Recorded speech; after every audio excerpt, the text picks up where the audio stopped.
आजोबांचं वय आहे 77 वर्ष आणि व्यायाम बघा. 77व्या वर्षी व्यायामामुळे एखादा माणूस किती फिट असू शकतो ना, याचं एक उदाहरण म्हणजे आजोबा आहेत.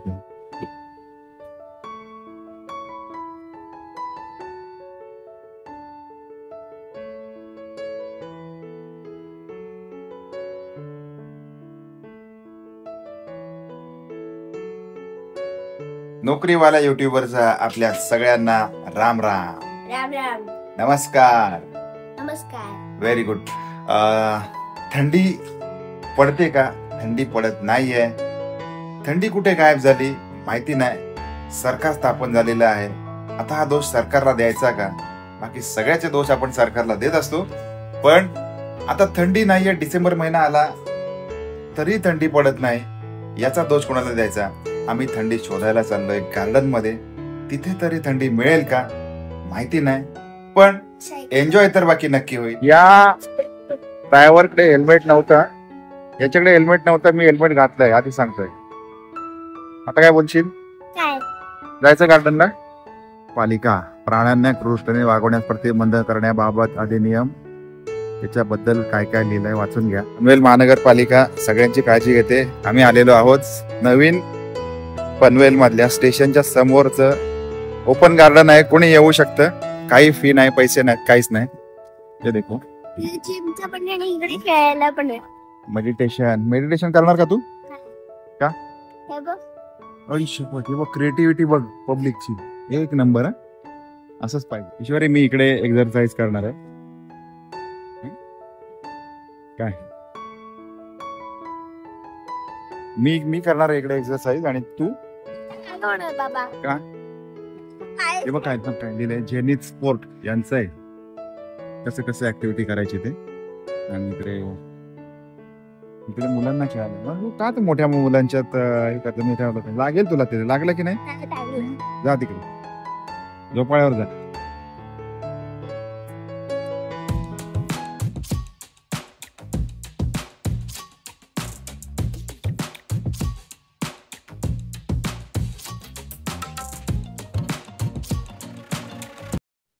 मी तिला घेऊन आलोय लहान मुलांच्या खेळण्यांमध्ये खेळण्यासाठी. आणि मुलगी काय करते बघा. मोठ्या माणसांच्या ह्याच्यात व्यायाम कधी आहे ना, तुम्हाला सांगतो, दाखवतो. हे बघ हे बघ हे बघ, शार्प कट आहे. किती शार्प कट आहे. हे तुटून गेलंय हे इक्विपमेंटचं. आता इथे लहान मुलं जर का खेळायला आली म्हणून लहान मुलांनी यायचं नाही अशा ठिकाणी, कळलं? हे किती मोठं कट होईल. पनवेल महानगरपालिका प्लीज, तुम्ही कुठे असाल हे दुरुस्त करून घ्या, नाही तर काढून टाका डायरेक्टली, कारण खूप मोठी इंजुरी होऊ शकते. कळलं ना? हा, चला दुसरीकडे जाऊया. अदरवाईज मला आपल्याकडे जर काय असतं ना तर आपण याला पॅक केलं असतं. कोणाला तरी लागेल हे असं पॅक केलं असतं. तुला सगळीकडे बघा, सगळीकडे मस्त आंब्याची झाड आहेत. आता आंबे याला लागत नाही कधीच, पण जिकडे बघाल ना तिकडे कमीत कमी मला असं वाटतं 15 ते 20 आंब्याची झाडं असतील. आणि जांभूळ पण आहे. आणि मे महिन्याच्या एंडिंगला इकडे या बाजूला आहे जांभूळ. मे महिन्याच्या एंडिंगला आलं ना तर जांभूळ मिळतं. आता काय करायचं बाळा आपण? हा, तुझं खेळण्यात जास्त लक्ष नाही आहे. मस्तपैकी खेळ, एन्जॉय कर ना. मग तिकडे आहे ना खेळायला. कुठे? त्या बाजूला? चालेल, ठीक आहे, चला. आता त्या बाजूला जातो, कारण इथे आता दमलो आम्ही खेळून, कंटाळा आला. तिकडे जरा चांगलं राईड्स वगैरे आहेत काहीतरी, बघूया. फ्री ऑफ कॉस्ट आहे, 1 रुपया पण नाही द्यायचा. याचा एन्जॉय करायचं आणि निघून जायचं सरळ. काका वय किती तुमचं? वय किती? 77. बापरे, 77 एज. आपल्यासारख्या तरुणांनी काय केलं पाहिजे 77व्या वर्षी? असं काय मला जाणून नाही, नशिबाचा भाग आहे. हा, नशिबाचा भाग आहे, बरोबर आहे काका. पण आजकालचे तरुण 10 वाजता सुद्धा अंतरुणात बुडून झोपलेले असतात आमच्यासारखे. आम्ही आज बरेच दिवसांनी आलोय. धन्यवाद. तुमच्यासारख्या कोणी शिकण्यासारखं खूप काही. आम्ही आता थोडा उपचार यायचा, याच्या अगोदर आम्ही करवण्याच्या अगोदर बरोबर खातून 5-6 बाहेर पडतो, 7 वाजेपर्यंत खेळत असतो. हो ना? आणि संध्याकाळी 2 क्लास. 77व्या वर्षी तुमचं येणार काय खूप काही. आजोबांचं वय आहे 77 वर्ष आणि व्यायाम बघा. त्यांना मी बोललो की ते जे व्यायाम करतात ना, या चेनचा वापर किंवा याचा वापर कसा करायचा तेच नाही माहिती मला. व्यायाम करायचीच गोष्ट वेगळी. 77व्या वर्षी व्यायामामुळे एखादा माणूस किती फिट असू शकतो ना याचं एक उदाहरण म्हणजे आजोबा आहेत.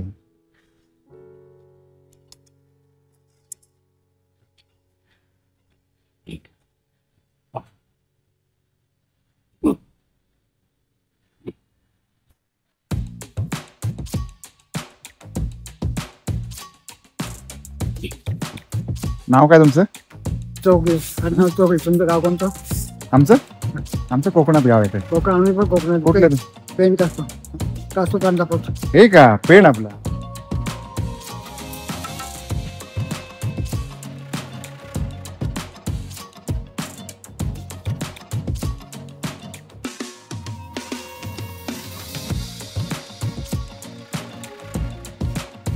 त्याच्यातली ईश्वरी कोण आणि मी कोण ओळखा बरं. काय हो, खरं आयुष्य म्हणजे तर हेच की हिंडणं फिरणं बागरणं, आवडेल ते खाणं आणि मौज मजा करणं, मुलांसोबत वेळ घालवणं. आता खरं तर इथे आलं, एवढाच व्हिडिओ करतोय, थोडासा वेळ हिला पण देतो, कारण तिचं एक म्हणणं असतं की बाबा कुठे गेलं की तू व्हिडिओज करत असतोस किंवा मला वेळ देत नाही, तर थोडासा वेळ हिच्यासोबत स्पेंड करतो. 77 वर्षाच्या आजोबांकडून तुम्ही काय शिकलात ते कमेंट करून कळवा.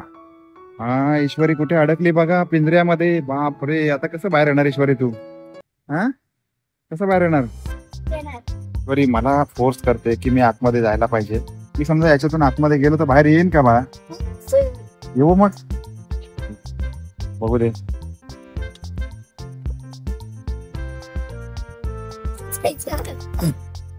Hello,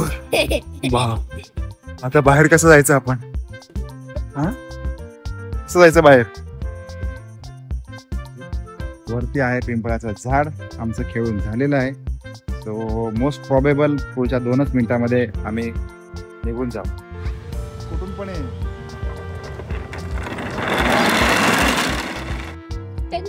we will come again tomorrow at this time to the another garden. 4 पोळ्या 8 रुपयाला एक पोळी, 32 रुपये. ओके ना? अजून काय ईश्वरी सांगितलं होतं? नाही ना? ठीक आहे. हेल्मेट असं गाडीवर ठेवतो जेणेकरून निघताना आपल्याला त्याची आठवण होईल. घरी आलो. घरी आल्यानंतर बघतो तर काय प्राजक्ताने त्याची कामं सुरू होती, इस्त्री करायला घेतले.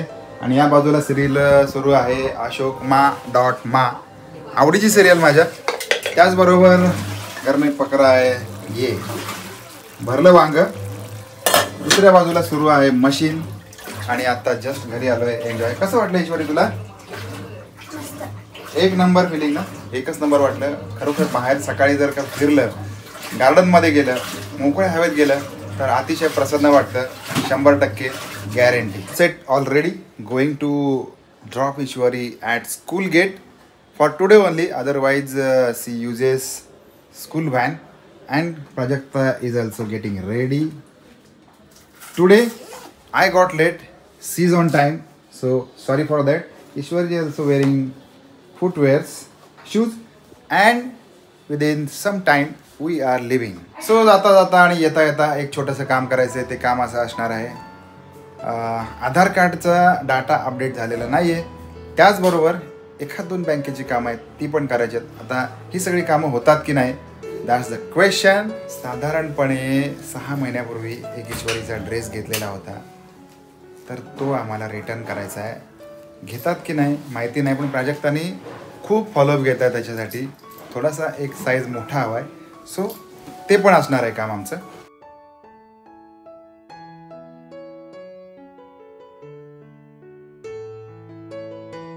ईश्वरीला सोडलंय आणि आमचं काम पण झालेलं आहे.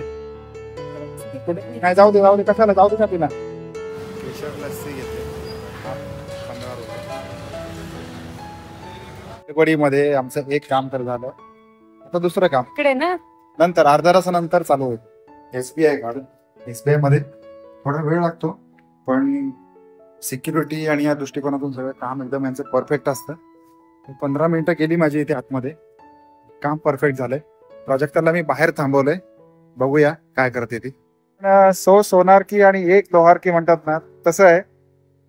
शेवटी त्यांना आतून स्टाफला बोलवावं लागलं आणि finally Prajakta is happy at all. Okay. सदा सर्वदा योग तुझा घडावा, तुझे कारणी देह माझा पडावा.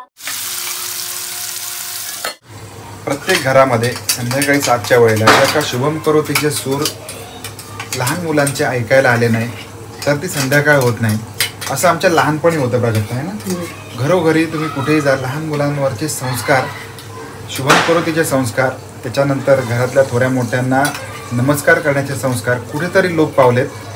जे चालू ठेवणंही आपल्या हातात आहे आणि बंद पाडणंही आपल्या हातात आहे. हे योग्य आहे का, ते त्याच्याबद्दल तुमचं काय मत आहे ते कळवा. आणि दुसरीकडे प्राजक्ता आज संध्याकाळच्या मेनूमध्ये करते पनीर आणि भाकरी. वेळात वेळ काढून हा ब्लॉग बघितला त्याच्यासाठी मनापासून धन्यवाद. सकाळी तुम्ही बघितला असेल, म्हणजे प्रत्येक दिवशी आपल्याला काही ना काही शिकायला मिळतं. आज सकाळी आम्ही गार्डनला गेलो. 77 वर्षाच्या आजोबांचा व्यायाम बघून अक्षरशः थक्क झालो. घराच्या बाहेर खरी दुनिया आहे. आणि आहे ना ईश्वरी, आजोबा होते की नाही? 77 वर्षाचा माणूस, किती फास्ट 77 म्हणजे किती बाळा? 77 म्हणजे एवढा मोठा म्हणजे काय बोलणार, एवढा वयस्कर व्यक्ती जर का येऊन गार्डनमध्ये व्यायाम करून जात असेल तर तरुणांसाठी हा किती मोठा आदर्श आहे की नाही? सो काय शिकलो आपण तर हेच आहे. मी तरी हे शिकलो आहे की जास्तीत जास्त फिजिकली ॲक्टिव्ह राहिलं पाहिजे, जेणेकरून लाईफची एक्सपेक्टन्सी पण वाढते. आणि बरंच काही होतं. ईश्वरीच्या शाळेत गेलो होतो, काही बँकांची कामं होती, ती सगळी करून घरी आलेलो होतो.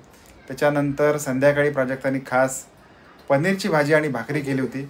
आज म्हटलं नको व्हिडिओ करूया, रेसिपी तर छान होती, आमची सगळ्यांची फेवरेट आहे. फक्कड झाली होती, मस्तपैकी ताव मारला. आणि आता रात्र झाले, साधारणपणे 11:15 वाजलेले आहेत, झोपण्याची वेळ. भेटूया पुन्हा एकदा उद्या सकाळी नवीन ब्लॉगमध्ये. तोपर्यंत काळजी घ्या. Bye bye. Bye bye. Bye bye. Good night.